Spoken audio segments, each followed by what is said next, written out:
Salut à tous, sur la vidéo d'aujourd'hui je vais vous montrer une astuce sur les tableaux croisés dynamiques que la plupart d'entre vous ne connaissent pas forcément. C'est comment extraire plusieurs tableaux croisés dynamiques par critère. Alors je passe directement à la pratique. Donc je vais commencer tout d'abord par créer mon tableau croisé dynamique à partir de cette petite base. Donc je peux me mettre n'importe où. Je vais passer par insertion, tableau croisé dynamique et je peux tout simplement l'afficher sur une nouvelle feuille de calcul et je valide par OK. Bon, à l'intérieur de mon tableau croisé dynamique, je vais par exemple afficher les prix unitaires par produit. Voilà.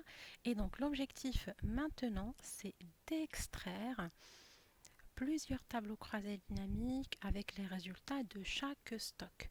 Donc si je vérifie tout d'abord ce que j'ai en stock, je le glisse sur la zone filtre. Voilà, donc j'ai le stock Lille, Lyon et Paris.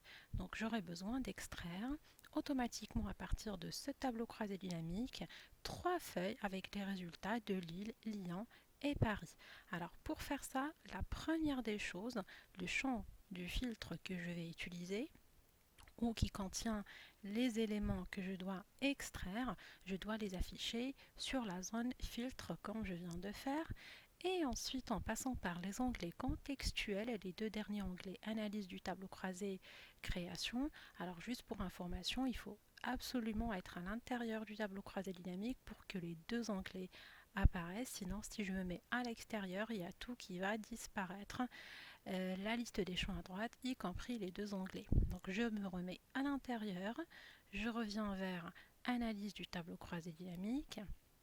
Et là, sur les options du tableau croisé dynamique, je clique, j'ai encore option, je reclique sur la petite flèche à côté et je choisis afficher les pages de filtre de rapport. Et là, j'aurai la petite fenêtre qui me propose le stock. Dès que je valide, regardez, hop, et comme ça, il me filtre automatiquement ou bien il va faire une extraction avec les données de chaque stock sur les différentes feuilles.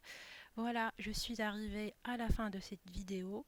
Si vous avez bien aimé le contenu, n'hésitez pas à le partager. Je vous dis à bientôt avec d'autres astuces sur Excel.